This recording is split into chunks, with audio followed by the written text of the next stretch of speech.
What is going on, everybody? It's the Francis here again for episode 50 of Unscripted. There is no going to be no theme this week. No theme song, none of this week is Unscripted. We have so much to go over. We have we're going to be looking back at the year 2018 for WWE and a few things outside of WWE, as well as as many news stories as I could get for the last 2 weeks. It has been, it is the holidays, so news stories come as they come. And most news is what you look back on. This year has been a year for WWE that I think a lot of people should look back and be like, we should forget about this year. If you would like if I'm a lot of the men and women who work in that company, I would want to try and forget how bad 2018 has been for the main roster. Those down in NXT have been killing it left and right, and we're going to talk about that tomorrow. NXT is not going to be a part of this whatsoever because I did watch NXT this week. It was probably one of the weakest shows of the year. Just because the simple fact is, they did 5 weeks of tapings, and the crowd was starting to slowly die, and we have 1 week left of that. So this week is just going to be going over everything that's happened over the last 12 months, and of course, what I think is the best of Raw, SmackDown, and the pay-per-views of this year, and that is going to be really hard because Raw, SmackDown, and the pay-per-views have been hit or miss multiple times. Unlike NXT, where if you were to grade them from A to F for NXT takeovers and most of matches, you get a lot of A's, B's, and maybe some C's, but you wouldn't get many F's. You would get a lot of F's and for WWE this year. Before we get into the news, we're going to go into what I think was good, bad, and the good, bad, and the ugly for Monday Night Raw, SmackDown Live, and the pay-per-view. The good was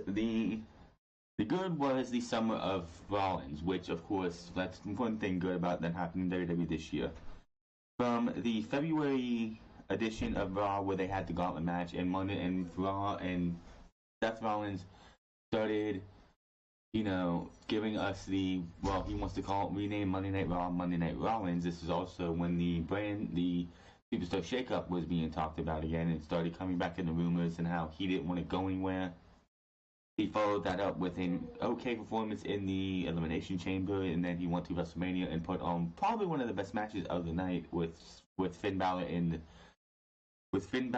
and The Miz winning the Intercontinental title and holding it for about a couple months, but he still held it up in a high regard. He brought prominence back to the Intercontinental Championship when it was seriously lacking. I remember not too long after I believe when he lost it to Dolph Ziggler, there was a article by WWE.com that came out that pinpointed the last few guys at the beginning of 2018 who won the Intercontinental title has brought it back to prominence. That, of course, being The Miz, Roman Reigns, Seth Rollins, and Dolph Ziggler. And we all went past this because Roman Reigns barely held the title, and until you mentioned it, nobody remembered Roman Reigns holding the title. More on him later. We had Seth Rollins go into Backlash with The Miz and give us the only good match about that show. That show was just trash. And that show was great for everybody who was to do grading scales. Scott saved a little bit because of that opening match. And then, of course, he got into a feud with Dolph Ziggler and took the Intercontinental title. And those two feuded over it between then and, I believe, SummerSlam, and then, of course, more of the bad. Moving on from Seth Rollins to a bad is taking the summer of Rollins and just stifling it by putting him back in the Shield. Everyone knows, and not everybody, the people who know why the Shield was brought back together and knows the real reason, or without being like, no, they wouldn't do that. They wouldn't bring the Shield back just to protect him. Yeah, that's exactly why. Everybody who has a logical brain knows why the Shield returned this year. But with the Shield coming back, a casualty in WWE happened. And that was the summer of Rollins became the Shield. We went from the summer of Rollins and Seth Rollins being the hottest, most untouchable superstar in WWE. The Becky Lynch that we have now, that was Seth Rollins from February until August. That was Seth Rollins for months. Burn It Down still gets, like, when Burn It Down comes on, you still hear, depending on what crowd they go to, you hear the crowd chant Burn It Down in unison. Now, back in summer, everybody was chanting Burn It Down in unison. It's kind of died down. But the Shield came back. The Shield took the Intercontinental title in Seth Rollins' work, and it just stifled it. So in the Seth Rollins we had for months, went from being the guy that if the leukemia stuff from Roman Reigns would have happened the night after SummerSlam. I'm just not saying it's a good thing that happened. We'll talk more about it later. But if that would have happened the night after SummerSlam and the Shield never reformed, WWE's Raw would have been in a much better place because the Shield didn't reform until that night. If Seth Rollins would have came out and been handed the quote unquote brass ring that night, he could have took that ball and went with it and would have made him. He would have been the biggest star. But then you have Braun Strowman turn heel. You have him go up against Baron Corbin so many times, so many mismanaged mistakes, and all for one guy. And WWE took something that was just naturally born, naturally growing, and naturally like getting over, which they love to do. This is WWE's MO. If you get over on your own, they will find a way to stifle you. And Seth Rollins, the Monday Night Rollins was another one of those casualties. Another good Becky Lynch's rise. Just like Seth Rollins, he got naturally over because of just being that damn good. He was being talked about as being like as good as AJ Styles and being one of the most untouchable guys in the WWE. He could do no wrong. Becky Lynch, for the first half of this year, the only thing that I can remember from the beginning until SummerSlam of 2018 that Becky Lynch did that anybody even made a talk about was the women's battle royal when she confronted Kavita David for wearing orange. That was it. She didn't really do anything. Then she went an opportunity to go to SummerSlam to face up against Carmella for the SmackDown Live Women's Championship. Carmella was not a good heel at all. I'm glad she's much better where she is right now. We'll talk about that in the bad probably here in a minute. But she just didn't do anything, and she ends up getting this opportunity. And us as fans, we know that Becky Lynch deserved more than what she had. Becky Lynch looks like she's going to have a one-on-one match, and then, oh, lo and behold, Miss Charlotte Flair comes back, and Charlotte just gets handed an opportunity that Becky Lynch already earned. And, of course, WWE tried to paint this their own way. This was the thing that pissed a lot of people off, is WWE tried to paint Becky Lynch as a heel when this was all said and done. But of course, and we'll talk about it in a second, what happens when somebody betrays somebody? The fans are going to go with the person who got stabbed in the back. But we get to SummerSlam, they have a decent match. Of course, Charlotte and Becky carry the majority of the match. Carmella just sat there and let them do what they needed to do to get the match to be where it was at. It was a better match than it had any right to be with Carmella being in there. As you saw earlier in the year, Carmella took on Charlotte Flair and got a half star, I believe, from Dave Meltzer in the Wrestling Observer. And Carmella was just, yeah. But of course, as we know, Charlotte Flair won the match by pinning Becky Lynch. They hug at the end, and then Becky snaps. And the fans go ballistic. The fans are like, finally, this woman does what she needs to do to let her voice be known, let her voice be heard. And Becky Lynch turned on Charlotte Flair in what was supposed to be a heel turn. And then the next Tuesday after SummerSlam, we had Becky Lynch come out and explain her actions. And during that episode of SmackDown Live, they had Becky Lynch scripted to attack the fans, blame us, say we're the reason for it. We never had her back. We cheered Charlotte, which the only reason that there was any cheers for Charlotte was the fact that title got taken off of Carmella because Carmella was having a Jinder Mahal type reign as the women's champion. And nobody should ever want to be compared to Jinder Mahal when it comes to a championship run, but that was what Carmella was doing. But when you go back to that episode of SmackDown Live after SummerSlam, and then you go to the YouTube channel, the YouTube page of WWE, and find that exact promo, you notice something's missing. Something that she said on that episode of SmackDown Live is missing. Oh, that's right, the fans, shitting on the fans was cut out. like WWE did not even mention, but didn't even let that make it to their YouTube page. So somebody in the back knew, wow, that didn't work. We fucked up. So let's take this out. I mean, Becky went on, like, they had Becky on the cutting edge, and she just pretty much, like, tore into Edge. She made fun of his neck injury, and fans just ate it up. Hell in a Cell, she did the unthinkable. I honestly thought she wasn't going to win the title till at least Evolution, but she won it at Hell in a Cell, and held it till this past month's TLC. So she had her second title reign. She had a broken face injury thanks to Nia Jax, which made the whole entire Nia Jax feud with Ronda Rousey, I guess, a little bit more interesting because people hated her because she had hurt Becky Lynch, and they tried to play off as much as they could. I think that is dead. That feud ended at TLC. People are like, oh, something Nia Jax needs to do something like that. Nia Jax and Becky Lynch need to interact in the Women's Royal Rumble at the Royal Rumble, and that's where the entire thing will end. Becky Lynch ended that entire beef at TLC after the Raw Women's Championship match. She walked right up to Jax, kicked her in the gut, and then punched her down. That was the end of that. She got her revenge. So that is it for that. But just every single week, Becky Lynch could come out and just say, I kicked the guy's dog, and the fans will cheer because they're like, oh, that dog deserved it. She is just the hottest thing going into WrestleMania season. And WWE cannot fuck this up. Speaking of fucking things up as we continue this, because Becky Lynch, there's so much that you can say about Becky Lynch, but let's talk about something that they really fucked up. Asuka.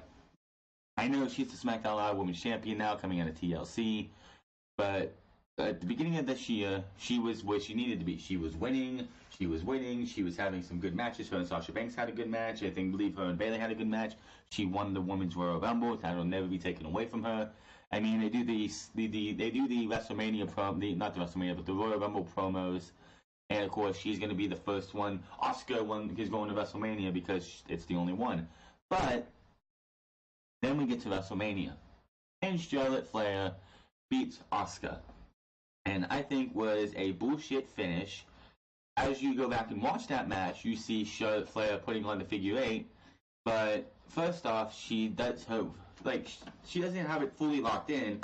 She has her hand standing back, but she's only on one hand because her other arm is compromised. So they made Asuka tap out to a weakened Charlotte Flair, a weakened figure eight.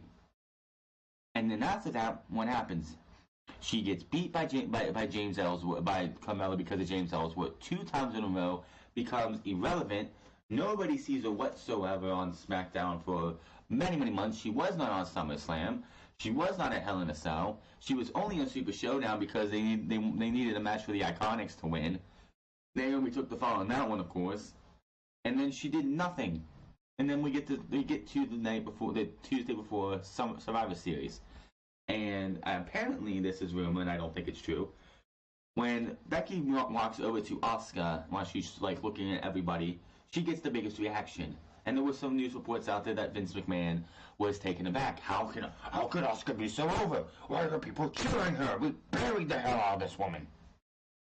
I honestly want to just say everybody who has loyalty towards Asuka as a fan. Thank you for anybody who sits there and cheers her, because this woman is a special person. There are a lot of people I hear in the back that have, outside of Vince McMahon, who have been pushing for Asuka to get this push, for Asuka to get this championship run, for Asuka to be used, because she is a special woman. She is a special superstar, and Vince McMahon himself just doesn't see it. And we just want her, and she needs to be utilized better.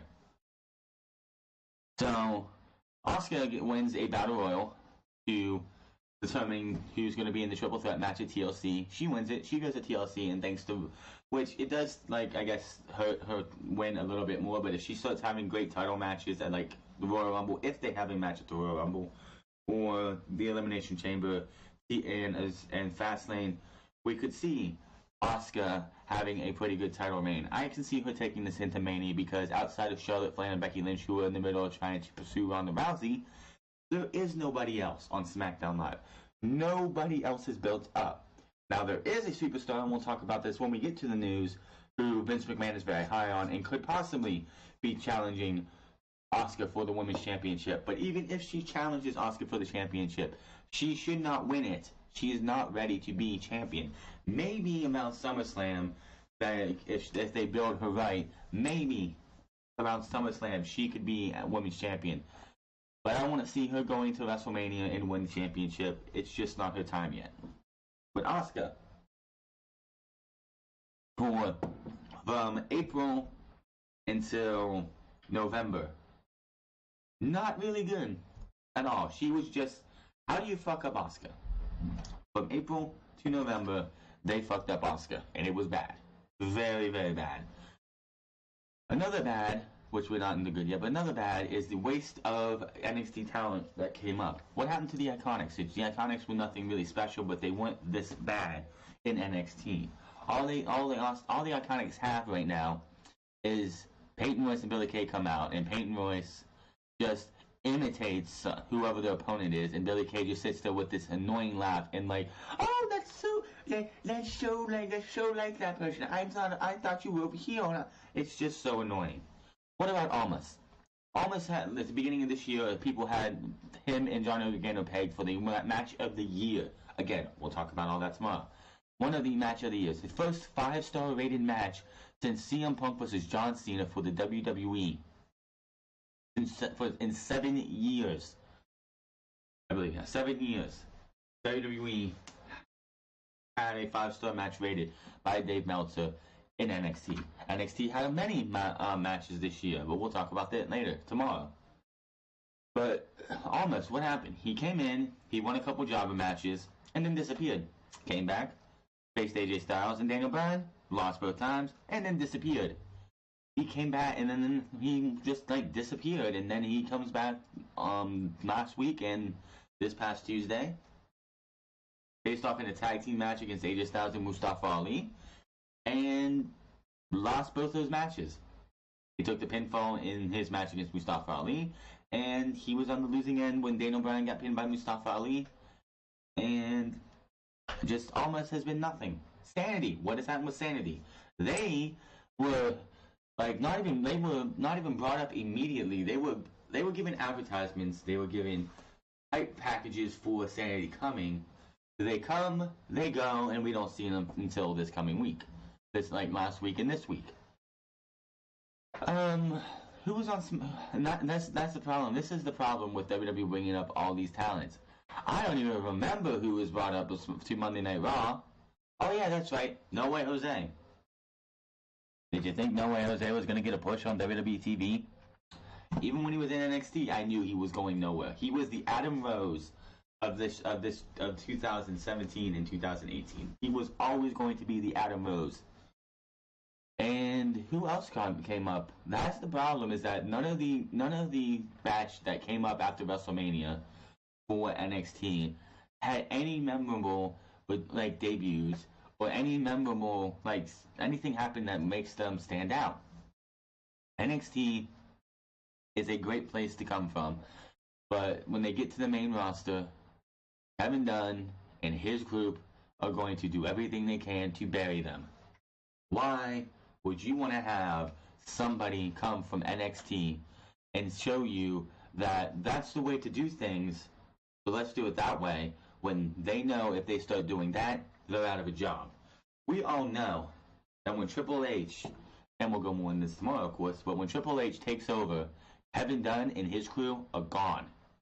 That's why you see Triple H hire Jeremy Borash. I guess, and I'm not saying he's hired yet, but I guess Jeff Jarrett is in the Triple H camp in case when Vince McMahon's gone, he would actually be part of Triple H's team. I believe I read that somewhere around WrestleMania time that Jeff Jarrett was in, he's not in WWE, but he's being counseled, he's able to pitch ideas to Triple H and help them out. So apparently he might be on Triple H's team when things go his way, which I don't have a problem with that, as long as the product gets better. But there's a reason that you see Jeremy Borash hired by Triple H and why others have been hired by Triple H. because when Triple H takes over SmackDown Live and Monday Night Raw, his team is going to take over. It's not going to be Triple H comes up and he's using Vince McMahon's team. No. Triple H is going to have his own team. And we can only hope and pray that WWE gets better as we go. Another good, and this is a more recent good, the rise of Mustafa Ali to SmackDown Live. Yes, he is getting pushed right now. I don't know what's behind the push. I'm hoping, it feels like we're getting a WWE Championship match at the Royal Rumble between Daniel Bryan and Mustafa Ali. Do I see Mustafa Ali winning the championship? No. Daniel Bryan's taking that title into WrestleMania, but it will be nice to see some new blood in the WWE Championship picture. So it's great to see that 205 Live, which has a Lucha House Party on Monday Night Raw, we have Lio Rush being Bobby Lashley's manager. We have Mustafa Ali, who became a permanent member of SmackDown Live. He even left 205 Live. Kalisto, Lince Dorado, Gran Metalik, and Lio Rush they go between Raw and 205 Live. Mustafa left 205 Live. There's actually the day of on WWE's YouTube page of Mustafa Ali, the day he pinned Daniel Bryan. If you want to check it out, it is awesome because he goes in depth of the fact that he wasn't even supposed to be here. When the Cruiserweight Classic happened in 2016, he wasn't even supposed to be in that show. He was an alternate. And thanks to somebody, I can't remember who it was, one of the guys having a visa issue, he got put in the tournament. He lost in the first round, but he wasn't even supposed to be here. The Mustafa Ali that we have, he was gonna I believe he said he considered doing something else had he not gotten to WWE. And here he is on SmackDown Live, 3 weeks in a row, losing to Daniel Bryan, pinning Daniel Bryan, and then I believe having probably a great match against Mustafa Ali. Not Mustafa Ali, but Andrade Cien Almas on SmackDown Live. So for 2018, this is a good for WWE. They came out and gave us a quote-unquote fresh start, and this is so far out of the 2 weeks that we've had of this quote-unquote fresh start, Mustafa Ali is the fresh start that WWE's had. Now, if he goes in, and this would be something crazy, and I don't know how most people would take this. And some idiot, some jackass on WWE on Twitter, right after Mustafa Ali pinned Daniel Bryan, was like, no cruiserweight, no cruiser 205 members could sell anything or could do anything to main event a show. Most of those guys on 205 Live, for this fucking jackass out there that will not be named because I did block him on Twitter, but to this jackass who's on Twitter who sits down and says shit like that, most of the guys on 205 Live can wrestle circles around half the Monday Night Raw and SmackDown Live roster. I would love to see a Seth Rollins main event WrestleMania with a Cedric Alexander. I would love to see Mustafa Ali versus AJ Styles for the WWE Championship at WrestleMania. And you know what? Those two could tear the house down. Same thing with Cedric Alexander and Seth Rollins with Cedric Alexander and AJ Styles. Buddy Murphy. That guy has had a career renaissance by going to 205 Live. Moving into the next good because that is Buddy Murphy. Buddy Murphy, as we remember, coming out of NXT with his team of Blake and Murphy, the only good thing about that tag team was Alexa Bliss. They lost the tag team titles. Alexa Bliss slapped both guys, ended that partnership, and then they both just disappeared. Buddy Murphy cut weight and became a member of 205 Live by going into the Cruiserweight title tournament after Enzo Amore got fired. This guy has put on some of the best matches. This guy has been the massive heel that he needs, that 205 Live needs. He is filling for the heel role. He is filling the Neville shoes, the shoes that Neville left behind as a heel. And then he goes into Super Showdown and wins the Cruiserweight Championship from a guy who was in NXT, who was floundering and not doing anything, to becoming Cruiserweight Champion. And this coming Royal Rumble season, and this coming Royal Rumble, he will defend his title in a Fatal 4-Way, which will be one hell of a match. And I believe, I don't know who it's going to be yet. There are 3 matches set up, but I think Lio Rush will probably make that championship match. I could be wrong. Cedric Alexander will most likely definitely take that match, be in that match too, and I'm not sure who else. And that is going to be great, and Buddy Murphy has been a high spot of that. But to any jackass out there who thinks that a 205 Live star cannot main event SmackDown or Raw, Mustafa Ali should have shut your mouth immediately, because he held his own with three of the best talents on SmackDown Live in AJ Styles, Andrade Cien Almas, and Daniel Bryan. And then on top of that, he had a hell of a match against Andrade Cien Almas. So to any jackass out there who says that, shut your mouth. Now, 205 Live also is another good after Triple H took over, which was right after the Royal Rumble, or was it the Elimination Chamber? Anyway, of course, as we know, when 205 Live was started in 2016, they really didn't do anything with it. It was just Vince McMahon going, we're going to do what we do on Monday Night Raw with just the cruiserweights. We're going to have characters. We're going to do everything. Like, we're going to take what the Cruiserweight Classic was, which was building up matches, having great matches, and building storyline. We're going to throw that to the wayside, and we're going to do what we do on Monday Night Raw. And nobody cared. It made the Cruiserweights look inferior. It made the Cruiserweights look like they didn't belong. And then the one thing that changed it, Enzo Amore got fired. He became the Cruiserweight Champion in 2017, and nobody wanted to see that. Nobody wanted to see that. He was a laughingstock. And then what happened? He got accused of raping somebody in October of last year, and he ended up getting fired. So, what happened? Vince McMahon was like, you know what, Triple H, we're going to give you the reins to this. And this is the start of what we're going to see on Monday Night Raw and SmackDown Live in the future. The title was stripped.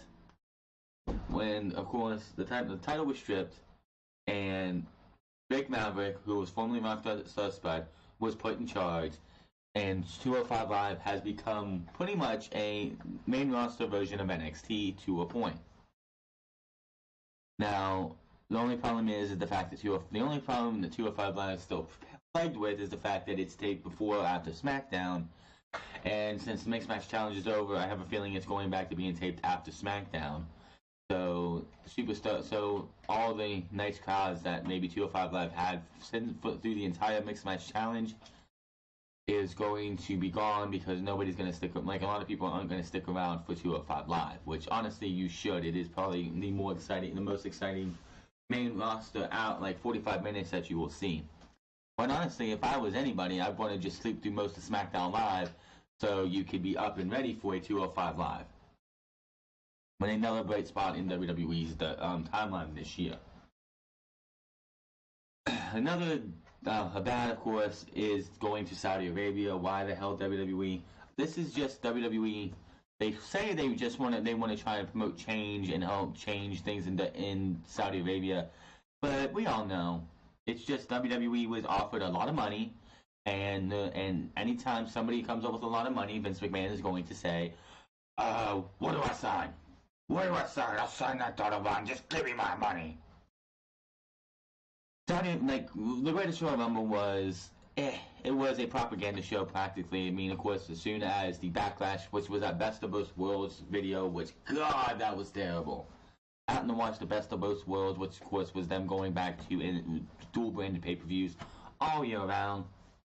We'll talk about it in a second. But WWE went there, and the show was just a glorified house show. No title changes. I mean, yes, there was a title won with Matt Hardy and Bray Wyatt winning as well Tag Team Championships, but of course there was no Tag Team Champions due to Nicholas and Braun Strowman's title win at WrestleMania, and they had to vacate the titles the next day, which was so stupid. I never want to see WWE pull one of those again. That's not even in the bad. That was just WrestleMania on the whole. But WWE got a lot of backlash for going over to Saudi Arabia, and everything seemed to be like, oh, no, we're there for change, we're going to help them see the lights. Then what happened? Well, Crown Jewel gets announced, everything's all on the up and up as we think so far, and then, I think his name was Jamal Khashoggi, a journalist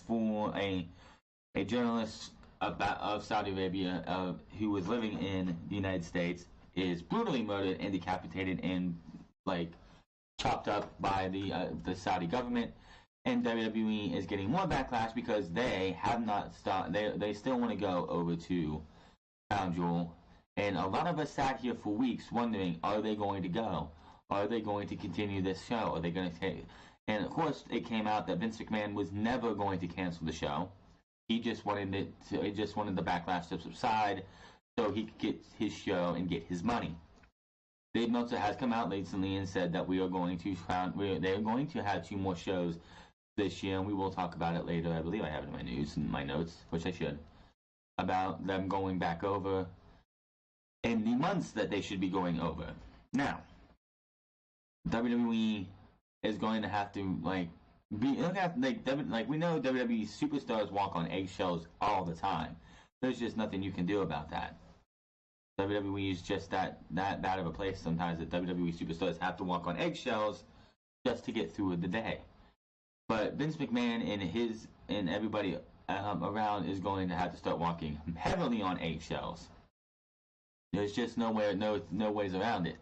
WWE, and when we get close to this next event, whenever it's going to be, WWE is going to have a microscope on them that we know that they don't want to have on them, but it's just not going to matter because nobody is happy with the fact that Crown Jewel was trash. And then we got the Crown Jewel. Oh my goodness. I abstained from this, and I know a lot of people did, but the news coming out of it, you wasted a Shawn Michaels return on this show. You gave Shane McMahon the Best in the World trophy, which WWE, oh my goodness, they and the thing about this is, you have this Best in the World thing go on, which was All-American. It was supposed to be a quote-unquote World Cup, and you have guys from the United Kingdom. You have guys from Japan, Mexico, Bulgaria. You have guys from Canada, who are both injured right now, but you know what I mean. You have guys from all 3 reaches of the world. So you gave us 8 guys from the United States, and yes, Rey Mysterio is from California, born and raised. Why would you want to sit there and say the World Cup to determine the best in the world? And see, people are like, oh, well, you had Rusev got a chance, and Shinsuke Nakamura had a chance, and other people from other countries had a chance to be in this tournament. Yeah, to get into the tournament. They were supposed to try and qualify for the tournament. The matches on SmackDown and Raw were not part of the tournament. It was trash. And it was always meant to be Shane McMahon winning. So the entire thing was irrelevant. And outside of that trophy, WWE doesn't even mention Crown Jewel anymore. They don't talk about the fact that Hogan was there, which was kind of ironic that you had the most racial guy, you had the guy sitting there spouting out racist remarks about black men in 2015, coming back to do the opening of the show that nobody wanted you to do. WWE pretty much just wanted to go out and take their money and run. That was it. And they did that. The WWE made bank. Another good/bad, I think it is the fact that WWE is going to be getting new contracts. They signed new TV deals for Fox and NBC Universal that will be over $2 billion each, to combine. And the reason I say it's good is because it has come out that Fox wants a more serious program. Fox does not want this shit comedy that we have with New Day, or the Miracle on 34th Street fight, or any of this other bullshit that they have for comedy. The piss jokes, the toilet humor, that shit's not going to happen on SmackDown, or Fox will pull this easily. The bad is, why would Vince McMahon or his crew care about doing anything? They got their money. When that money hits next year, they're not going to have to sit. They can just sit there, twiddle their thumbs, and just say, go out there and do whatever you want.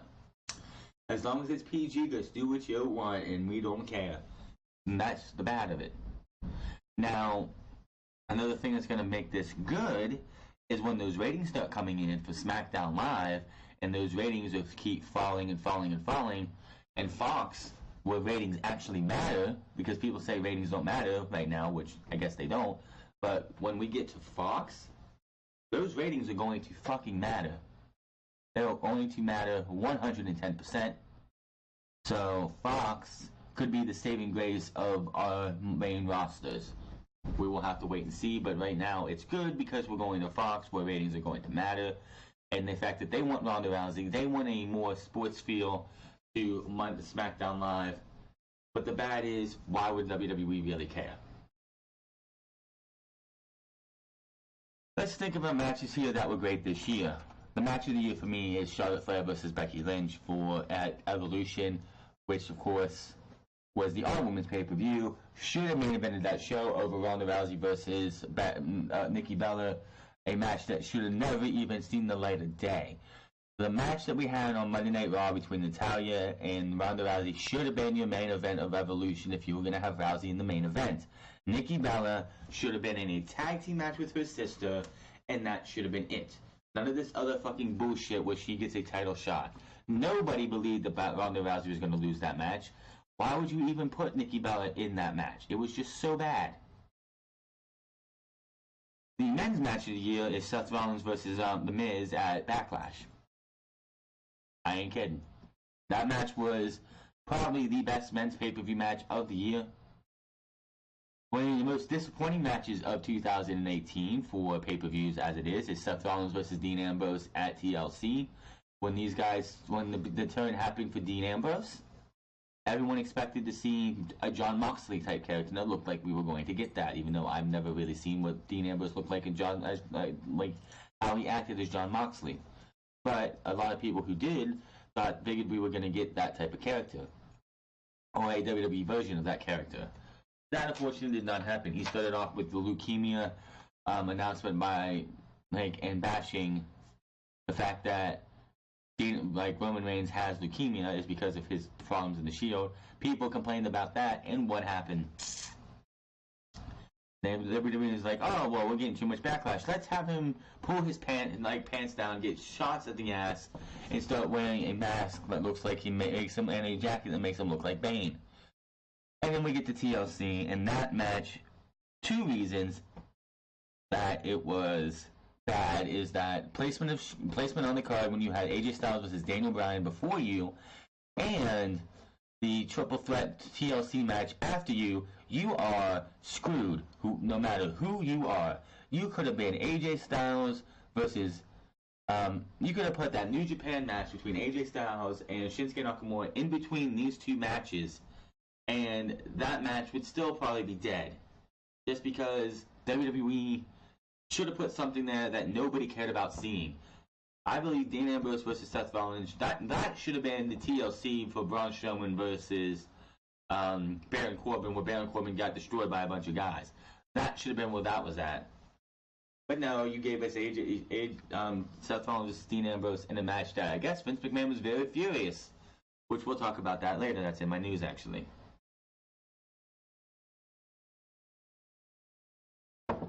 The most disappointing female match of the year, a women's match of the year, would probably have to be, and this is a twofer, is Asuka versus Carmella 1 and 2. Those matches, well, actually, I'm going to have to make this a threefer. Carmella's first 3 championship title defenses on pay-per-view were atrocious. The match against Charlotte Flair where she kicked her in the back of the leg and Charlotte couldn't kick out of that. Having James Ellsworth help her retain over Asuka 2 times in a row were really disappointing. The only thing that saves Carmella's title reign from being one of the worst ever, from being the worst ever, which is still Jinder Mahal, if you want to talk about a title reign overall for this brand split, was the fact that the match that she lost it in was probably the best match that she ever had with Charlotte Flair and Becky Lynch. So, the most disappointing men's, of course, I would like to find the other ones, but this was, the Elimination Chamber match for the men at the Elimination Chamber was a disappointing match. When you have Braun Strowman go into this match and bulldoze over every single person who is not named Roman Reigns, only for Roman Reigns to hit one spear and to win the whole match, you definitely got to be disappointed. Definitely. So, let's see here. Worst pay-per-view, I'm pretty sure everyone knows what this one is. It's Crown Jewel. Crown Jewel was and people say, well, that's not a pay-per-view, that's only a special event.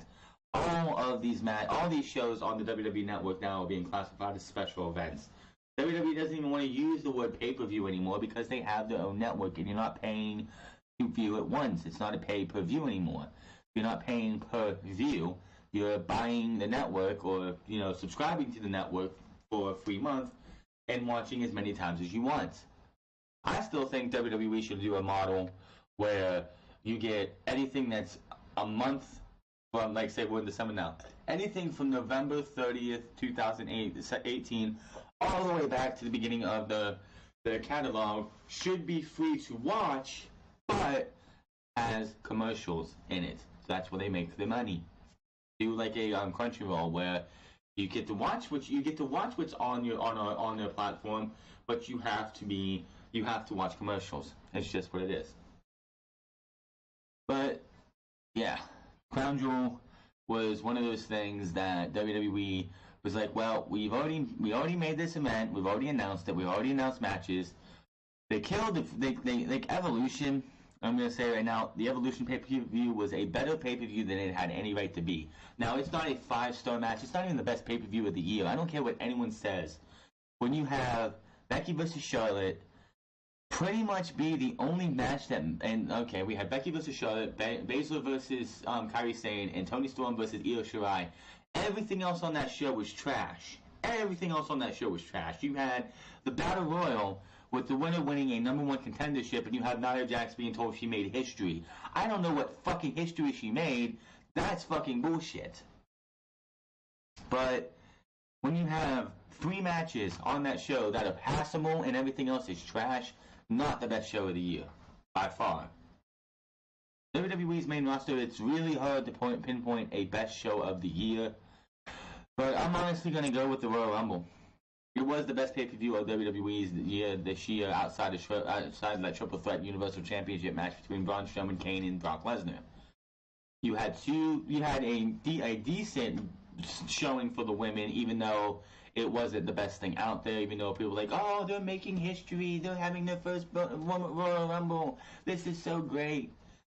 It wasn't a bad Rumble. I've seen some pretty bad Rumbles. Royal Rumble 2014, anybody? Royal Rumble 2015, anybody? But the Women's Royal Rumble this year was better than both of those combined. I'm just saying. But you had an okay undercard. You had 2 good Royal Rumble matches. Both winners should have won when they were there. We'll talk about that stuff here too.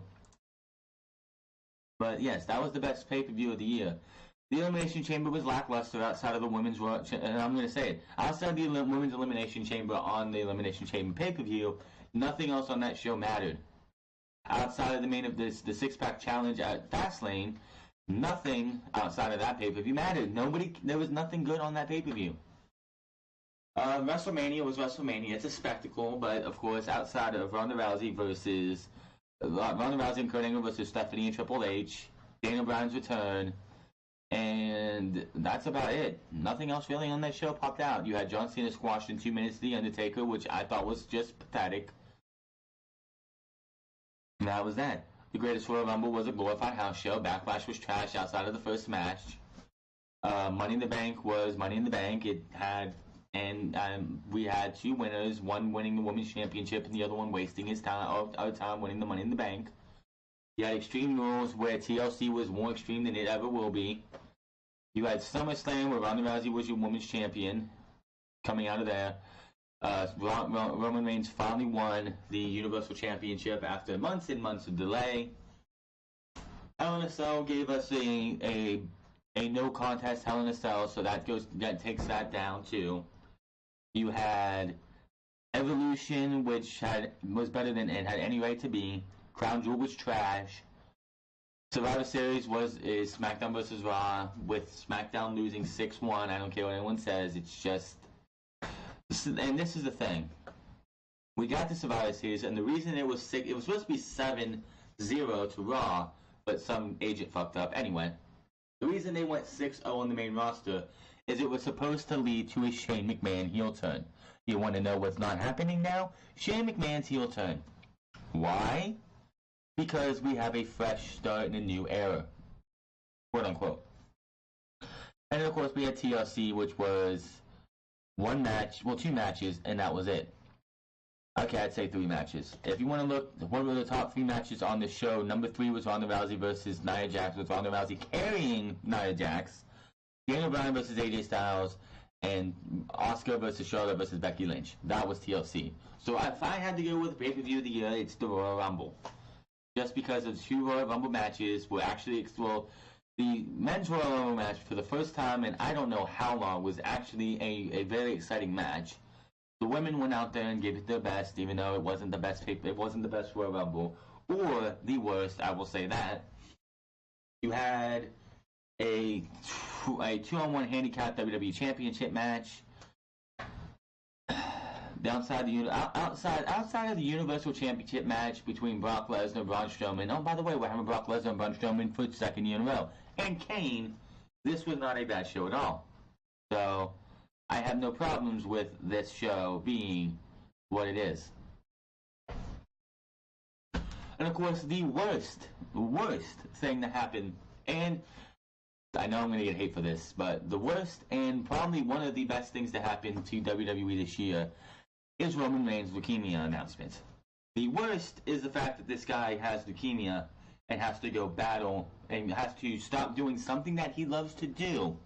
Something that he actually puts his heart and soul into, to give you a show every single month, every single day, every single year. That is the worst and the bad of it. The good is, this gives everybody underneath the opportunity to go out there and show to Vince and Triple H and to everybody else that, man, Roman's gone, but I can pick up that brass ring and I can take it. Seth Rollins, Drew McIntyre, Dolph Ziggler, Bobby Roode and Chad Gable, Finn Balor, every single person on this roster for Monday Night Raw. It's horrible to have to see anybody come out there in the middle of October holding the Universal Championship in street clothes, coming out and telling us, I'm sick, I have to go away, I can't do this anymore right now, and I don't know when I'll be back. That's the worst of it. I'm not going to sit here and say, oh, it's great that he's gone. And honestly, with WWE the way it is, it wouldn't matter whether he was there or not. WWE is in a bad way. They just had their record. They just had a Christmas Eve edition that was under 2 million viewers, and it's just going to get worse. But I'm not saying that Roman Reigns is. Like, it's great that he's gone. It's great that the Roman Reigns character has been taken away, because absence makes the heart grow fonder. But it's also that it's like great that his character's gone. I'm not saying anything against Joe Onowale. Joe Onowale can do is hopefully will get better and be able to come back anytime. But it's great that the character's gone, because WWE did everything they could to push this guy. You squandered the summer of Monday Night Rollins. You turned Braun Strowman heel. You just wasted every single person to get this guy over in a way that you wanted to see him be the most cheered and beloved guy since Stone Cold Steve Austin, and it wasn't going to work. But yet they kept booking him that way. Then he comes out in the middle of October, tells us why he's leaving, puts the Universal Championship down, and that was that. It's bad because of that, but it's good for the fact that, one, you reap what you sow, Vince. Honestly, Vince McMahon did not go into this year knowing that oh, well, I'm going to push this guy to the moon, only for him to have to give it all up, and everything that we work towards just be for nothing. So, this is good, because it shows that WWE will have to think of something to do, have to think what they're going to do for the Rumble, think what they're going to do for WrestleMania. I guess Vince McMahon and Triple H are going back and forth on the WrestleMania Universal Championship match. It's either going to be Drew McIntyre and Braun Strowman, or Seth Rollins and Brock Lesnar. I do not care as long as we get that title off of Brock and he never touches it again. Never. Another bad for WWE this year, of course, was giving Brock Lesnar the Universal Championship back. 506 days as Universal Champion. They took the title off of him, gave it to Roman Reigns. Roman Reigns goes out with his leukemia battle, and what happens? Vince McMahon decides, well, let me see. Roman Reigns is gone. We have to put this title on somebody else. Let's see. Nope, don't trust you, don't trust you, don't trust you, don't trust you, don't trust you, don't trust you, you suck, don't trust you, don't trust you, don't trust you. Oh, Brock, we trust you, you're the only person we trust, so we're putting the title back on you. Yes, Vince McMahon booking Brock Lesnar to squash Braun Strowman, one, has killed Braun Strowman's credibility 110%. This guy, even if he goes to the Royal Rumble and somehow beats Brock Lesnar, nobody's gonna care. You had the chance last year when he faced off against Brock Lesnar for the first time to beat him and take the title. But no, WWE was building Brock Lesnar up as a 1F5 machine. Then it's just showing that not Brock Lesnar, but Vince McMahon does not have any faith in anybody outside of Roman Reigns or Brock Lesnar. And it's pathetic. Absolutely pathetic. Well, let's see here. I think we've gone through everything that we needed to. Yeah, I believe we've gone through everything for Monday Night Raw, SmackDown Live, and pay-per-views. Monday Night Raw, of course, is trash, as we all know. SmackDown Live is hit or miss. NXT will have its own thing tomorrow because it deserves its own thing. Before we get into the news, I want to go over what I think should happen in WWE, or predict what could happen in WWE in 2019. Prediction number 1, Roman Reigns returns at the Royal Rumble. I know this, and everything that we've seen so far has been a facade. I know this is something that this is a half-assed prediction because I don't see this actually happening, but there are so many people out there. It's like Roman's going to be there are people out there who think this entire leukemia thing is fake, which, quite honestly, I am not one of them. But I'm just going to throw that prediction out there just because that is what a lot of people would probably want to say. Prediction number 2, the women's tag team titles do absolutely nothing for the women's division. As we know, on this past Monday on Monday Night Raw, McMahon Claus announced that the women's tag team titles are going to be coming to Monday Night Raw and SmackDown Live. We don't know how. But WWE can't even book the men's tag team titles, and we will talk about that because I have a, let me see here. Yeah, where is it? I have a excerpt from Tom Pritchard, who used to work for WWE, on why Vince McMahon does not love tag team wrestling.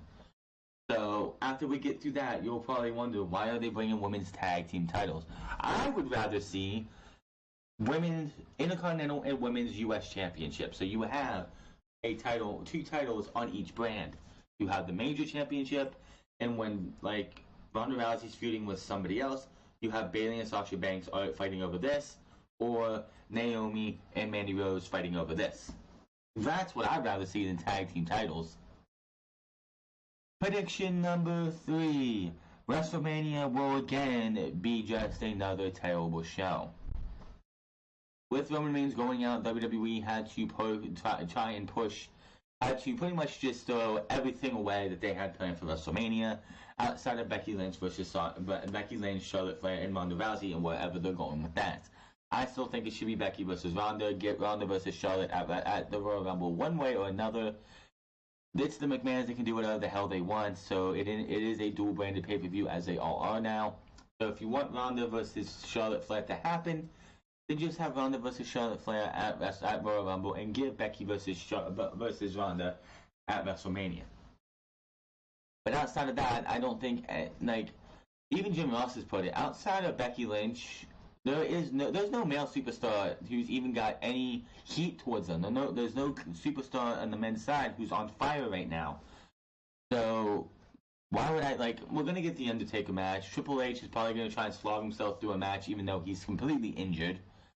It's just going to be another lackluster show, and Becky Lynch versus Ronda Rousey, which I hope is still going to happen, is the only match that anyone's going to talk about. And it's not, and even if that match happens, and say it's a 5-star classic, that's not going to save WrestleMania. You got to bring me more than just Becky Lynch versus Ronda Rousey. Prediction number 5, I think we're on 4. Yeah, prediction number 4. WWE Saudi Arabia shows will go on, but they will be lambasted for both of them. As we know, WWE went to Saudi Arabia for Crown Jewel and the Greatest Royal Rumble. The Greatest Royal Rumble, I bet you, was well better received than the Crown Jewel pay-per-view because almost nobody watched it. But WWE has a 10-year contract, and they honestly can't just say, well, we took our money this year and we're going to run away with it. They have to go and fulfill these contractual obligations, or they will have to go to court outside of the United States government telling us they can't go anymore. Prediction number 5, I say any NXT superstar that comes up that's not named Adam Cole or Ricochet or Aleister Black is going to be nothing but trash. WWE will bury each and every single one of them, and anybody in NXT, if you're an NXT faithful and you love NXT, you're not going to love what WWE is going to do to any NXT talent. They're just going to come up and they're just going to fall to the wayside. Prediction number 6, this entire change that we had coming out of 2018 will be forgotten by the end before the Royal Rumble. The new era will go back to the old era before we get to the Royal Rumble. Prediction number 6, Roman Reigns will return at Survivor Series. I will say this, that Roman Reigns is going to miss WrestleMania. But by the time Survivor Series comes around, we will hear the big dog will be back in WWE. We will probably, and if WWE, if he does come back, and we do see him come back, don't just have him show up. I know WWE is going to do hype packages for Roman Reigns' return. And and when he does come back, which if this prediction does come true, if he does come back, I guarantee you the first time he's there, there'll be welcome back chants. They'll cheer him and everything, and then when he starts getting shoved down their throats again, everyone's just going to boo the piss out of him and hate him again. It's just what it is. The prediction another prediction is that NXT will again outclass the main roster, which this is not hard to do. But also NXT UK, which is having their first takeover on the 12th, I believe, of January, is going to be another set of takeovers that are going to be great. What I would like to see for takeovers when it comes to the UK is that they're in the months that, because we have 5 a year for NXT. Every big 4 pay-per-view and then one in the summer. So, how about NXT UK's takeovers being in the months that aren't, in one of the months that don't have a takeover from normal NXT. This time in January, we're going to have two takeovers with about 2 weeks apart. Not what I want to see, but it is what it is. But NXT UK is going to become, hopefully, the next big show for the WWE Network. With the fact that they screwed up on the fact that they went from once a week to twice a week just became way too much wrestling, and I was just like, I'm burnt out. I can't do NXT UK right now. We'll come back to it after TakeOver Blackpool. Another prediction is we're going to see a couple tag team breakups. Heavy Machinery will probably be broken up before WrestleMania. And Sanity will probably see Killian Dane broken away from them. Killian Dane is way too talented to not be on his own. And you know how WWE likes to break up tag teams. Will we see anything? And of course, another prediction is pay-per-views are going to be worse and worse as they go. Monday Night Raw is not going to get any better. And the ratings are going to continue to fall. I'm hoping by the time we get to the Fox deal that the Raw and SmackDown ratings are below 2 million views. And by the time Fox gets SmackDown, Fox is like, do we really want this? Because I know by the time Fox gets SmackDown on Friday nights in October, if their ratings don't improve, Fox will cancel the deal. Fox will cancel that deal. I believe Fox has canceled shows that have had better ratings than SmackDown Live has had. It's that bad. But I believe that's all we're going to go over for Raw, SmackDown, and the pay-per-views tonight. Of course, tomorrow we'll go over NXT in a whole. It will not be as long as a longer video as this is going to be. But as we know, let's get into these news that I have here, and then we're going to call it a time with a little bit of a thank you to everybody who's watched any of these videos. Excuse me, a little sick here. Vince McMahon was furious over a top match at TLC to start this off. One of the biggest surprises out of this last week's TLC pay-per-view was the poor reaction to Seth Rollins vs. Dean Ambrose Intercontinental title match. In a match that went 24 minutes, Ambrose defeated Rollins clean with the dirty deeds. During the match, fans chanted, "This is boring," and Becky. The fans were probably not the only ones upset with the match. Dave Meltzer noted on the latest edition on Wrestling Observer Radio last week that Vince McMahon was furious with it. It's not known if the feud will continue. However, the current plan is reportedly for Rollins to face Brock Lesnar at WrestleMania 35. Before that, Lesnar will defend the title at Royal Rumble against Braun Strowman. What did you expect? What did you expect? You took when the turn happened. I thought it was great. I loved the fact that they took the night that Roman Reigns announced leukemia, that they took that night to turn Dean Ambrose heel.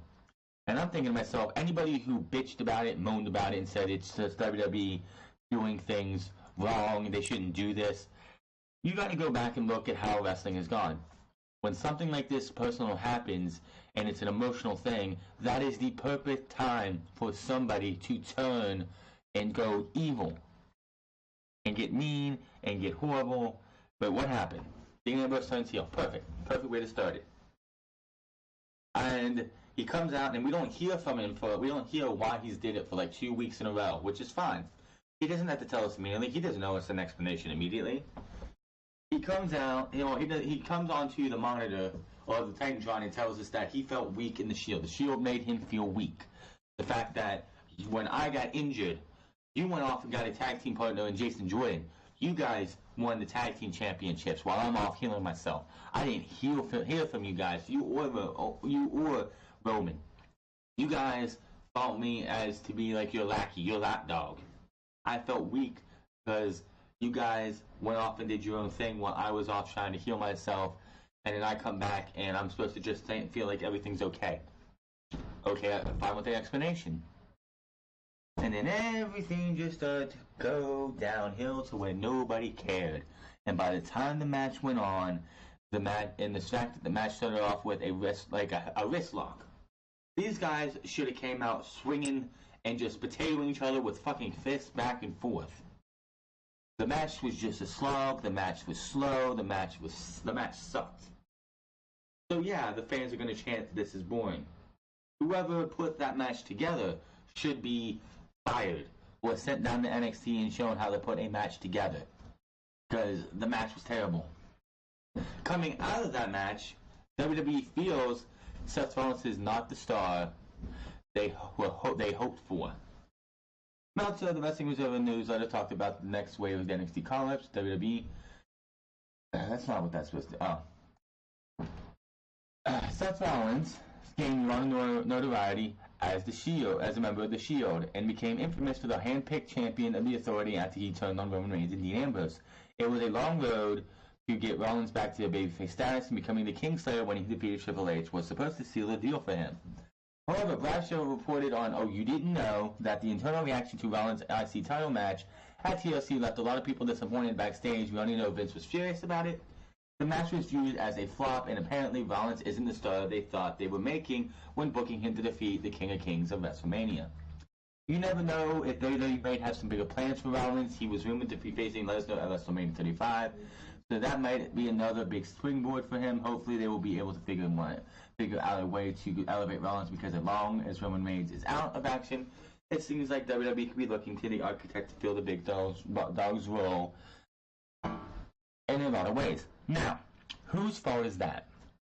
And why is WWE going back to WrestleMania 32? Or 30, Yeah, 32, right?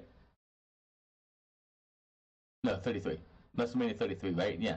Why are you going back to WrestleMania 33 when it just makes... Why would you go back to WrestleMania 33 and talk about how that was a star-making moment? Like, that should have been...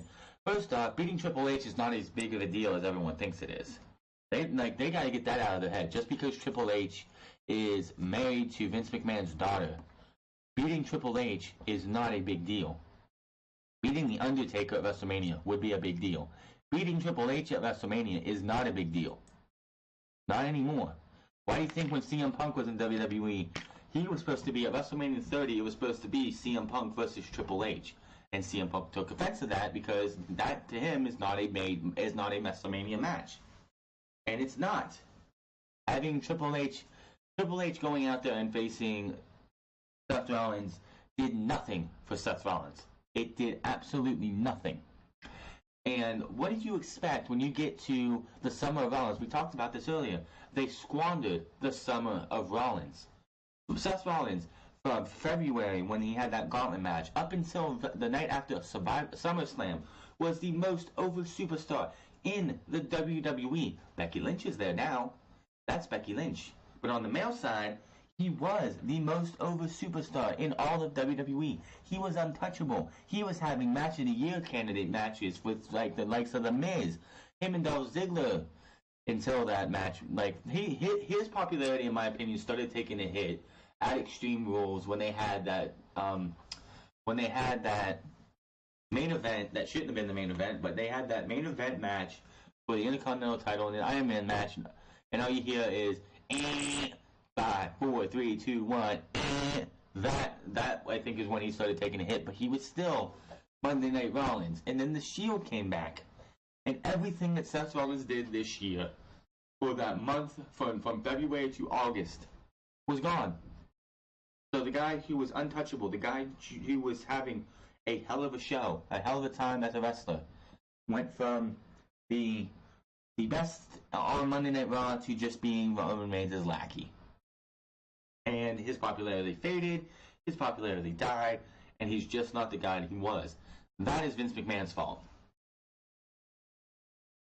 So why WWE is feeling, oh well, what we did for him against Triple H didn't make him the star we wanted. That's your own fault. You guys put Seth Rollins in this position, and now you have to pay for putting him in the position to be just another guy. He went from being the Mr. Monday Night Rollins to just another guy. After he was Roman Reigns' bitch and lackey for about a month, 2 months. Tom Pritchard on why Vince McMahon does not embrace tag team wrestling.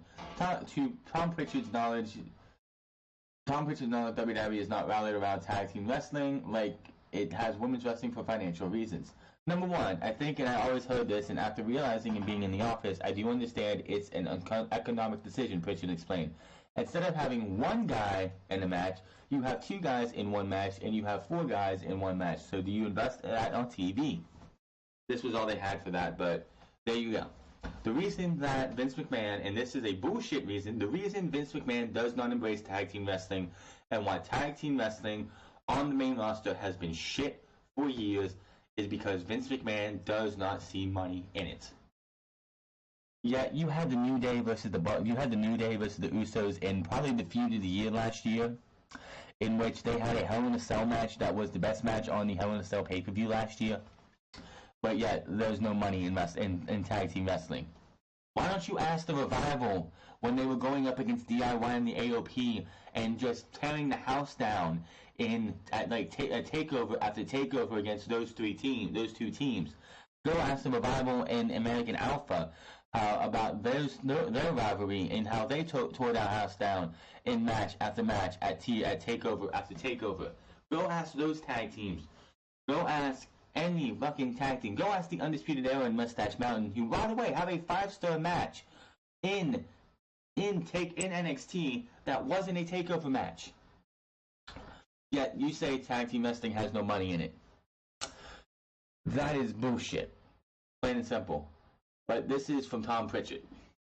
This is from Tom Pritchard, who is of course Bruce Pritchard's brother. He's Bruce Pritchard's brother, and he was a trainer in WWE at some time. If you remember back in the Ruthless Aggression era, when Ric Flair was feuding with the Undertaker, Tom Pritchard was featured in the segment in which David Flair got his ass kicked by the Undertaker because David Flair was doing developmental back then, and Tom Pritchard was there. So there's that. But if that's the reason that Vince McMahon sees doesn't invest in tag team wrestling, I find that to be bullshit. Plain and simple. To anybody who thinks that actual change is coming outside of Mustafa Ali, you are out of your mind. Dave Meltzer thinks this too. Dave Meltzer, Wrestling Observer, gave his thoughts on McMahon's appearance on last week's Raw, and talks about how the new stars aren't being created and that the recent NXT call-outs could be a sign as more of the same to come for WWE and the booking ideals. Quote from Meltzer on the Wrestling Observer Radio: "They're losing popularity, and you never want to have a business that's losing popularity. Ask EA. They're losing popularity, and the way to regain popularity, you make stars. And tonight, and this is, of course, during last week's show, and tonight, just as an example, the whole show is the stars are the McMahons. You need to keep making new stars." In many ways, this is reminiscent of the end of WCW, other than the fact that they're not going to go out of business, in the same sense that, okay, there's problems, but what are we going to do? More Hulk Hogan? Because Hulk Hogan's a star. But the point is, you have to prepare for the future, and Shane McMahon and Stephanie McMahon are not the future. God knows that Vince isn't. Drew McIntyre, who they want to be a star, was a 50-50 guy tonight. He was just a guy on the show. He didn't stand out, nothing like that. The whole women's division was like Stephanie dominating, and it was just a bunch of worker bees spending an hour boring the people to death in something that went way too long. They didn't have anything that didn't set up any matches in a good way. The key point in all this is that nothing is going to change. We're going to listen to the fans, so let's look at the bullshit. Look who is being brought up from NXT. But if I look at who the guys are that got over the most in NXT in the last year, and I look at these guys that are being brought up, these are two different universes. It's like you want to shake things up with people who because they're good looking, we're going to bring them out because they can be stars. It's the same problem that we've had all along. It's like we're narrow casting. We're doing TV for the masses, so that they have to be like a certain way, even though everyone that we have picked for the most part hasn't really worked, and guys who were thought couldn't get over with the masses, whether it would be CM Punk or Daniel Bryan or whatever, did get over. It's like, can you learn that lesson? These guys are tearing it up in NXT, and we're going to bring up guys like, and again, I think Heavy Machinery has a lot of charisma, and I'm not sure they're exactly what's need to be brought up, but I actually like watching those guys. Who got over more, the Undisputed Era or the guys like these guys, Heavy Machinery? Now, I know it's probably the thing, well, we don't want to move the Undisputed Era because they're carrying NXT, but shouldn't you be bringing up your most over guys when you want to shake things up? We need new faces, absolutely. We need new faces that are going to push the quality up. I mean, you want to shake things up. Bring up Ricochet. Shoot the rocket behind him. I mean, that guy's one of the most talented guys I've ever seen. Do I need to see any more? Do I need to say any more? Anybody who thinks that we are going to see absolute change, you're out of your mind. Yes, Mustafa Ali has been put on SmackDown. Mustafa Ali beat Daniel Bryan. Mustafa Ali beat Andrade Cien Almas. Who's Almas? Who is Almas to the WWE Universe? He's nobody. He's a nobody nothing. So having Andrade Cien Almas out there, you lose to Mustafa Ali, is really not that big of a deal. But Vince McMahon, and there is a picture that I do not have, but there is a picture from the Attitude Era that has Stephanie, Triple H, Shane McMahon, and Vince McMahon in it. This is like 2000 era with the Monday Night Raw, with the Raw is War logo. And then you compare this to what you saw last week on Monday Night Raw. Triple H, Stephanie, Shane, and Vince. The more they change, the more they stay the same. It's just ridiculous that anybody thinks that the McMahons are going to change anything. Vince McMahon has been on SmackDown Live the last 2 weeks in either a segment on TV or a backstage segment.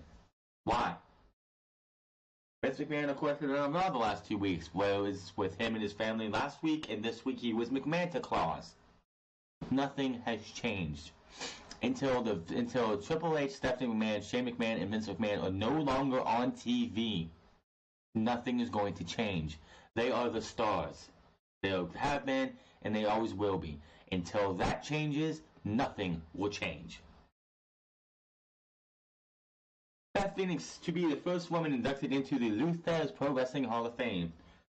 The Dan Gamble Museum took to Twitter to announce that WWE Hall of Famer Beth Phoenix will be the first woman to be inducted into the George Tragos THIS Professional Wrestling Hall of Fame. The Dan Gamble Museum recognized the gravity of the historic announcement.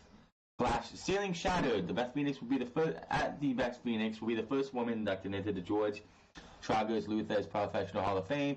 All access passes are available only $100 through the end of the year. Contact the Wrestling Museum at 319-233-0745 or DGM staff at nwhof.org.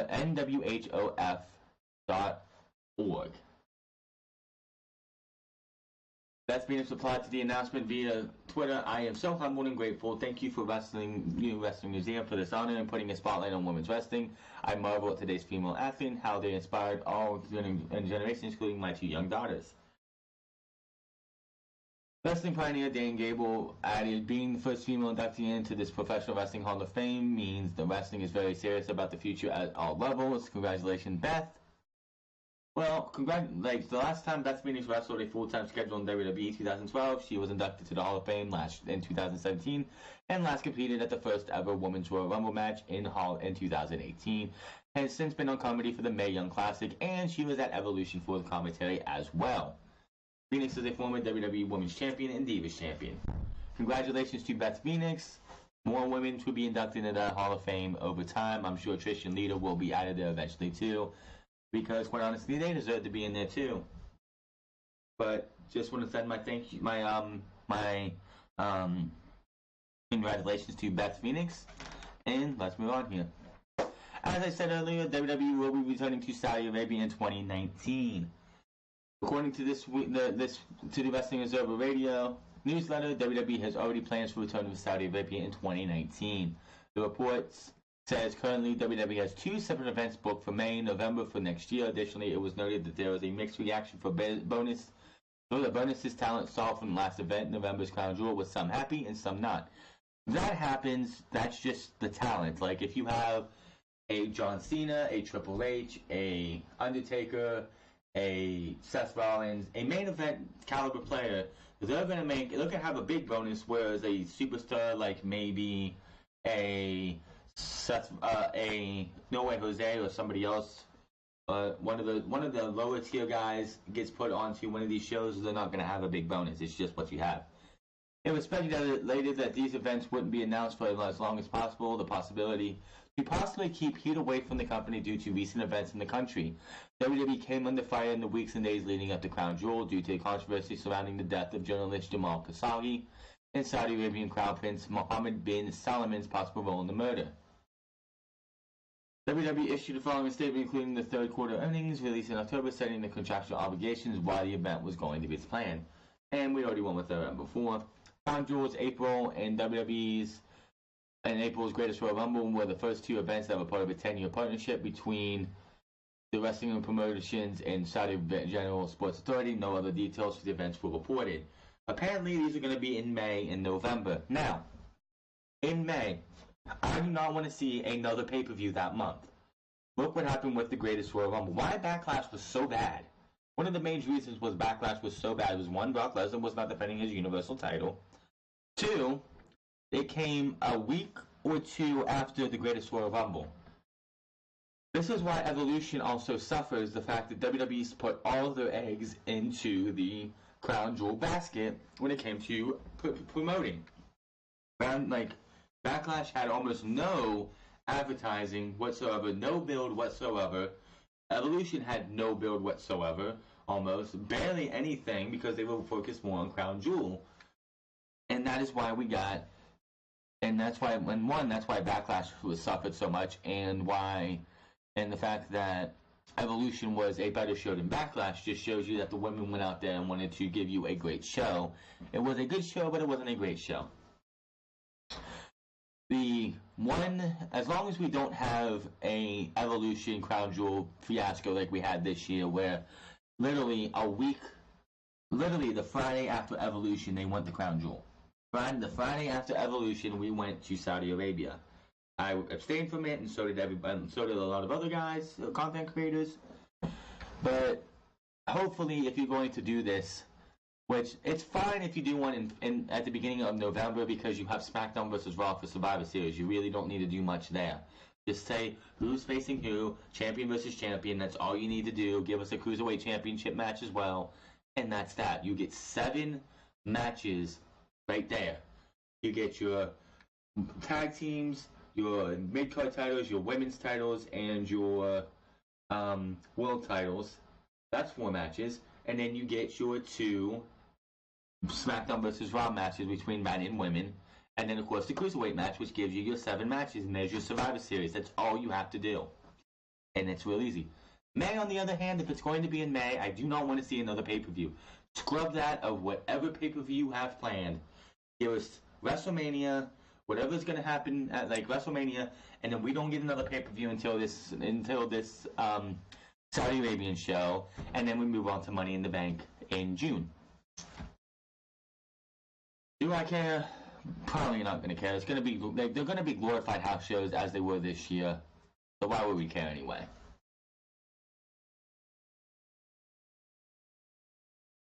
Moving on here, WWE has announced their year-end awards. They did have the awards for who's going to, their awards for the year. And they had us vote on them, quote-unquote, for some of these. Now, of course, NXT is not a part of any of these. We went over this in the NXT review. You can check that on the channel. So, Braun Strowman is your male superstar of the year. Becky Lynch is your female superstar of the year. Best tag team of the year, The Bar. Hottest rivalry of the year. I would love to see. I didn't get this survey or this thing. I didn't see this. What the votes were. Hottest rivalry of 2018. Roman Reigns versus Brock Lesnar. Bullshit. Absolute bullshit. That is what we call the coldest rivalry of the year because you had 3 matches in between April and August. Brock Lesnar was nowhere to be found. How can you call that the hottest rivalry of the year? The hottest rivalry of the year was Becky versus Charlotte. Plain and simple. Best match of 2018, Becky Lynch versus Charlotte Flair, WWE. They put, I don't know who wrote this, but WWE TLC, it was actually WWE Evolution. Last woman standing match for the women's title at Evolution. Return of the year, they say Dean Ambrose. There really wasn't anyone outside of them versus... there was outside of them in DX, I guess. I guess you want to say Kane, but who really cares about Kane's returns? And no, Team Hell No was not a good return either. Best dish, Ronda Rousey's comment to Nikki Bella, the only door you ever knocked down was the door to John Cena's bedroom. I will give him that one. That was pretty fucking hilarious. Which, it wasn't a diss. It's not a diss if it's true. It's honestly not a diss if it's true. Shocking moment, Randy Orton tears Jeff... can we not talk about that again? We know where Randy Orton takes his finger and puts it through the loop in Jeff Hardy's ear. Still want to throw up from that. Funniest moment, Titus O'Neil tripping as he ran to the ring at the Greatest Royal Rumble. No, the funniest moment of the year is the fact that the funniest moment of the year was Vince McMahon coming out and saying, Vince McMahon, Stephanie McMahon, Triple H, and Shane McMahon coming out and saying there's going to be change and it starts tonight. That was the funniest moment of the year, and if you want to hear somebody laugh about it and have a maniacal laugh about it, go check out the Solemn Monster Sound Off extra for that episode. Best reunion this year because it was either that or Team Hell No, I'm pretty sure. Best on the mic, Paul Heyman, there is nobody else. Breakout star, Elias. Brand of the year, this one is where I say this is bullshit, which you only have Raw and SmackDown, which they went with Monday Night Raw for some reason. GM of the year, Paige. Most underrated, Naomi. I don't think so. That's definitely a bullshit one right there. And most hated goes to Baron Corbin. The most underrated, that should be most underutilized, not most underrated. The most underutilized person on the main roster is Andrade Cien Almas, because this guy has been brought up and has done absolutely nothing outside of giving you a great match against AJ Styles, great matches against Daniel Bryan, his match against Mustafa Ali. I want to see this guy win the United States Championship from Rusev, take it into WrestleMania, and we get Andrade Cien Almas versus Mustafa Ali for the United States Championship, in which Ali walks out at WrestleMania as the champion. I have in here backstage news on recent calls for NXT. We're going to talk about that tomorrow because that is about NXT, and we'll talk about that more tomorrow. As you saw on Monday Night Raw, if you actually watched Monday Night Raw, but the ratings have come in and said that most people have not, there was news on the match between Ronda Rousey and Natalya, which was taped for that show. On the Christmas Eve edition of Raw, Ronda Rousey successfully defended her title against Natalya. Natalya earned the right to face Ronda Rousey by winning a number one contender's boring-ass gauntlet match. The match between the two received positive reviews from the fans. During WrestleMania Observer Radio after the show, Dave Meltzer talked about the match. Meltzer revealed that the entire match was not rehearsed and was called on the fly in the ring. Dave noted that Natalya competed in the gauntlet match early in the evening, with Christmas Eve edition being taped right after last week's show. Natalya and Rousey decided to call the match on the fly. Rousey defeated Natty with an armbar finish to retain her title. Congratulations! This shows you two things. One, Ronda Rousey is improving majorly, and two, when you're in the ring with somebody that you are best friends with, as Natalya and Ronda Rousey are, that anything can be done. Why do you think matches with Johnny Gargano and Tommaso Ciampa are so great? Shawn Michaels and Triple H match was great. JBL and Eddie Guerrero had some of JBL's best matches because they were best friends behind the scenes. When you have somebody you can trust, that's why when Shawn Michaels came back from his back injury, his first match back was against Triple H because he knew that he could go out there, have a good match with Triple H, and Triple H knew that nothing was going to happen. There was even a thing when, I think there was one of those documentary things that they did about Shawn Michaels' return, and Triple H was like, he looked at Shawn's mom and was like, I'm going to take care of your boy out there. Nothing bad's going to happen to him. That's what happens when you go against somebody that you're friends with. Natalya did it. Natalya and Ronda Rousey showed you again. It wasn't the best match in the world, but it was a decent match. Vince is high on one SmackDown female superstar. WWE could have big plans coming up for Mandy Rose in 2019. WWE Chairman Vince McMahon is said to be very high on the idea of pushing Rose as a star, according to Wrestling Observer newsletter. There's no word yet on what kind of plans they may have for Rose, but the interest was described as a similar mindset they had for Lana last year. Lana's push ended up becoming stalled, and she ended up fading back into the lower part of the women's division. And then she was put back with her husband Moosehead, who won the United States title with Lana at his side this week. Rose is currently feuding with Naomi. There's speculation on Naomi finding a partner for the feud as Rose has Sonya Deville by her side. There's also some speculation on the possibility of women's tag team title run for Rose and Deville, but those belts are introduced in 2019. Well, there you go. You should have saw this coming. Anybody who sees what Mandy Rose looks like, she is the prototypical WWE. That's what they want. Blonde hair, nice tits, nice ass, beautiful looking face. But Mandy Rose fits that bill completely. Does not matter if you have wrestling skill or not. Is she the worst out there? No, she definitely can wrestle circles over Lana, and of course the Eva Marie that we know all about. But yes, Mandy Rose, I expect fully to be embraced by Vince McMahon, to be pushed. Rose and Deville as tag team champions when these titles come out. Yes, they did have that little beef evolution when I believe it was Mandy Rose who was eliminated by Sonya Deville, or Mandy Rose eliminated Sonya Deville from that match, and they were supposed to. And I guess they were supposed to have some kind of blow off or breakup, but that was reversed because you want these two to be a tandem when the tag team titles are introduced. We still don't know when that's going to happen. Now, if the tag team titles do come to fruition, which they are, I honestly could see Mandy Rose and Sonya Deville being the first ever women's tag team champions. Don't put them past them. Backstage plans on big match for WrestleMania. Becky Lynch versus Ronda Rousey is the current plan for the top women's match at WrestleMania 35, according to Wrestling Observer newsletter. There's no word yet on if it will be for Ronda Rousey's women's title. First off, whoever put that in there, you're an idiot, because if it's Ronda Rousey versus Becky Lynch at WrestleMania, it's going to be for the title. WWE has not decided if Rousey versus Lynch will be the actual main event, which it should be if you're going to have this built up This will be the biggest time to, because you already done a bunch, like almost everything first time ever was done in 2018 that hadn't been done already. This is the match that you need. The decision likely won't be made until very close to the showtime. Rousey vs. Lynch will be one of the most pushed matches in the card, if not the most pushed. Well, it would be the hottest feud going into WrestleMania. It's also possible that Charlotte Flair will be added to the match to make it a triple threat. It was also reported that this part I do not fucking believe one bit. It is also reported in the Observer that at one point Rousey vs. Natalya was going to be the women's main event at the show with Natalya turning heel. Meltzer noted that the plan was dropped after Jim Neidhart passed away. I don't believe that for one fucking second that Natalya was even considered to be a main event player for WrestleMania against Ronda Rousey. Not in the least for WrestleMania.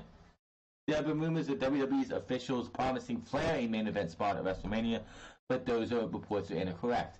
Quite honestly, they can't. I don't believe those reports. They came out last week that they promised Charlotte a main event spot at WrestleMania. You can't promise anybody. It will be interesting to see if the women's division gets the WrestleMania main event this year, because the original plan was Roman Reigns headlining the show for a 5th time with whatever program he was going to be in before he announced his time off for his second battle with leukemia. So another reason I say that Roman Reigns leaving to battle leukemia is the fact that we were spared a 5th year in a row Roman Reigns being in the main event of WrestleMania. It would have been 5 years. Let that sink in. If Roman Reigns, Joe Onnowale doesn't go on to do battle leukemia, we would have been suffering through 5 years of him going on last. Undeservingly so. When the likes of Seth Rollins and AJ Styles and Daniel Bryan and others should have been main eventing WrestleManias for the last 5 years. No. That's like another reason why him being gone is a good thing.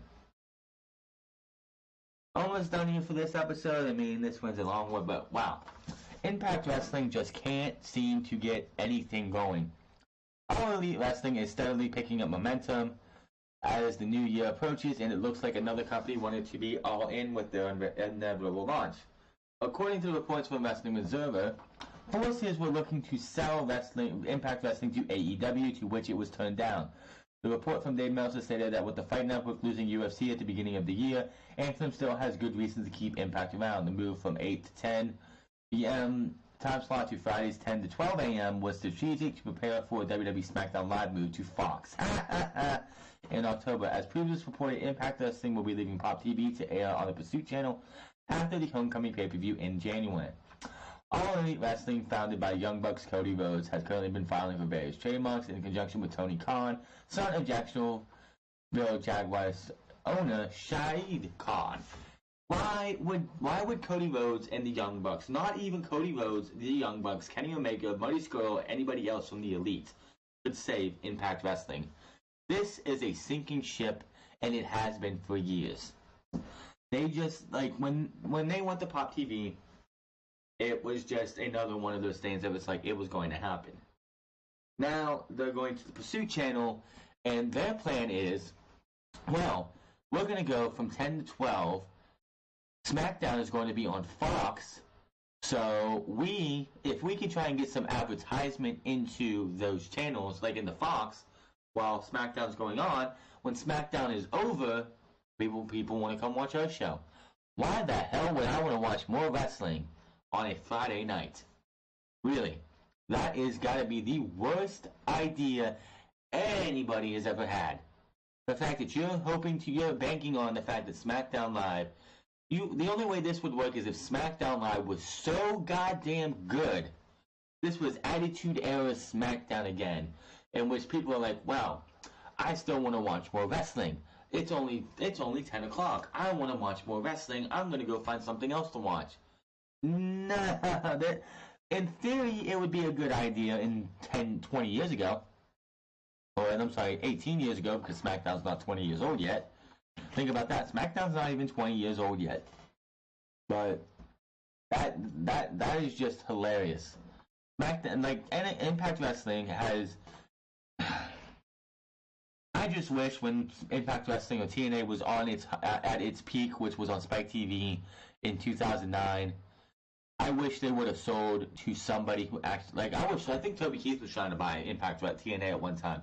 I wish they would have bought it to, like, Toby Keith would have been able to buy Impact Wrestling, because I think he would have been able to get, with his money, would have been able to get a good deal and got this show to where it needed to be. Something.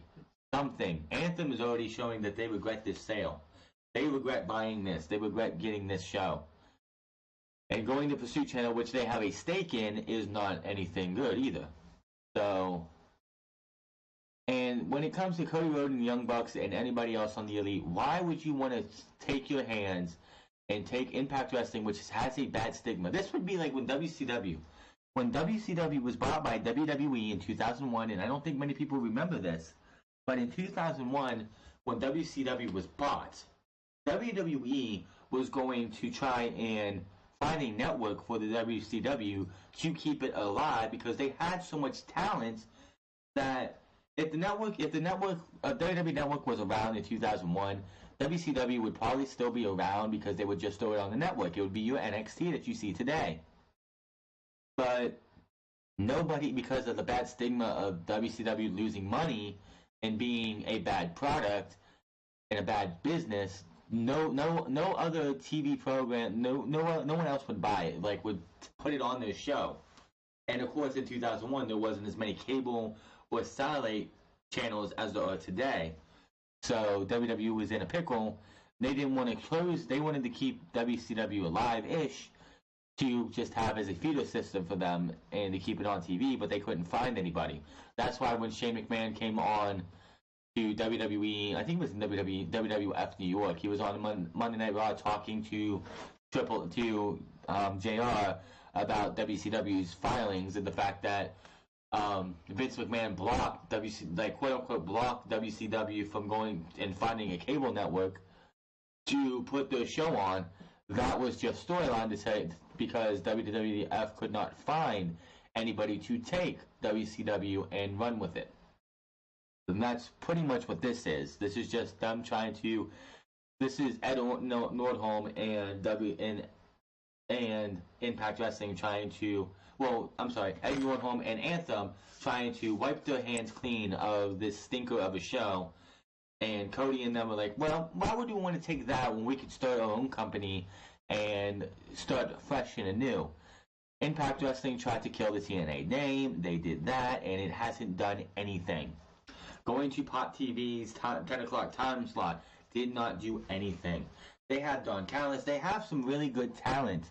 It's just the fact that it's the reputation that Impact Wrestling has that has sullied it and has killed it forever.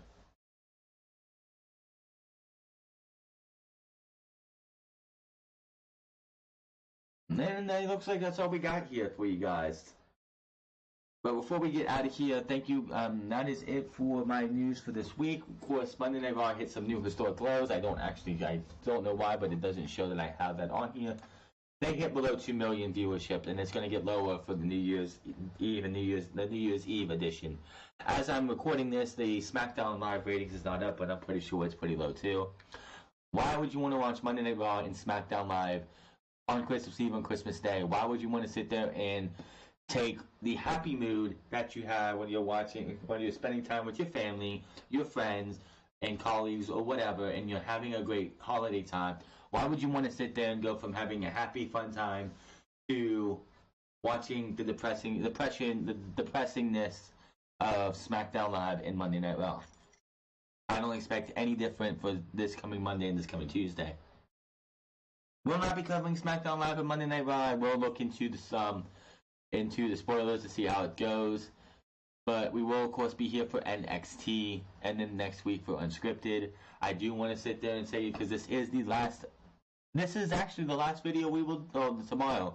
This will be the last Unscripted part 1, because this is going to be part 1. Part 2 is just going to be NXT related.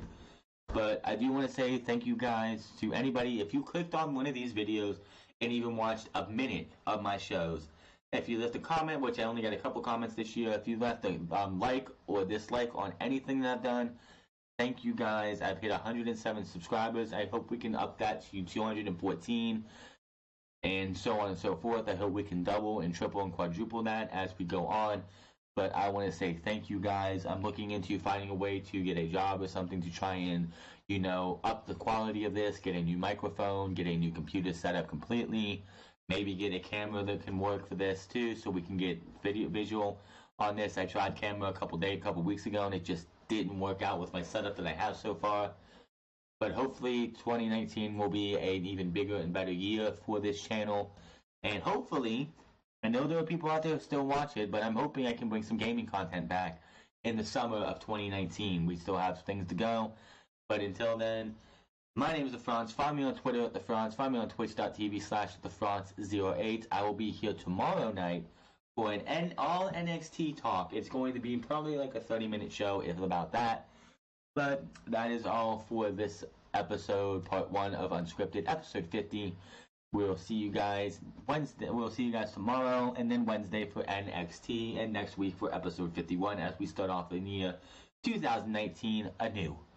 Until then, my name is Franz. You guys have a good one, and hope you had a happy Christmas, a happy Kwanzaa, happy Hanukkah, and everything else in between. I will see you guys tomorrow for NXT 2018 review. Until then, I'm getting out of here. You guys have a good one.